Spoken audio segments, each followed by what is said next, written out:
Di balik ketenangan kota Bengkalis, tersimpan jejak sejarah kolonial yang membisu namun syarat makna. Salah satu saksi bisu dari masa lalu tersebut adalah penjara Van Huysbehoring, sebuah bangunan peninggalan Belanda yang berdiri kokoh hingga kini. Penjara ini bukan sekadar bangunan tua, ia merupakan bagian penting dari sistem kekuasaan kolonial yang pernah berjejak di tanah Melayu.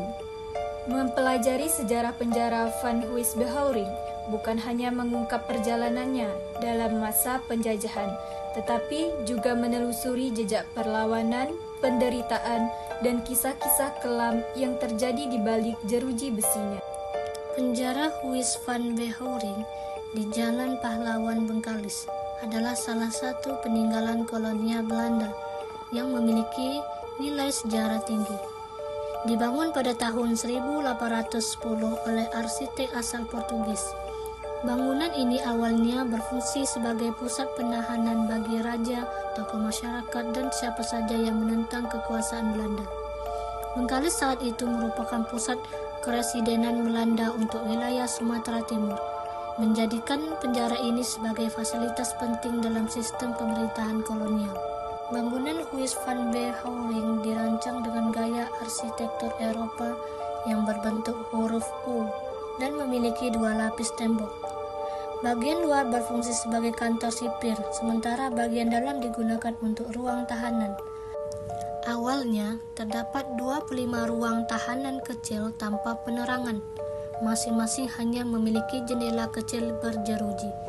Setiap sel bisa menampung hingga 40 narapidana. Para tahanan diperlakukan secara kejam.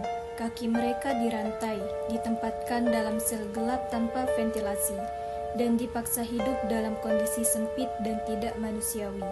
Banyak yang sakit dan meninggal di dalam penjara ini. Karena kekejamannya, masyarakat menyebut rumah orang rantai. Bangunan ini menjadi saksi bisu penindasan sekaligus simbol perjuangan rakyat melawan penjajahan.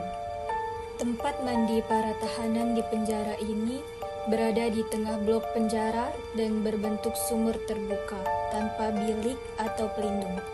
Tahanan mandi tanpa privasi, masih dalam keadaan dirantai dan diawasi ketat oleh penjaga. Air diambil dengan timba dari sumur.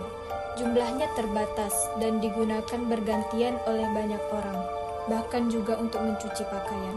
Kondisi ini sangat tidak higienis dan menjadi bagian dari tekanan mental terhadap para tahanan, yang tidak hanya disiksa secara fisik tetapi juga direndahkan martabatnya.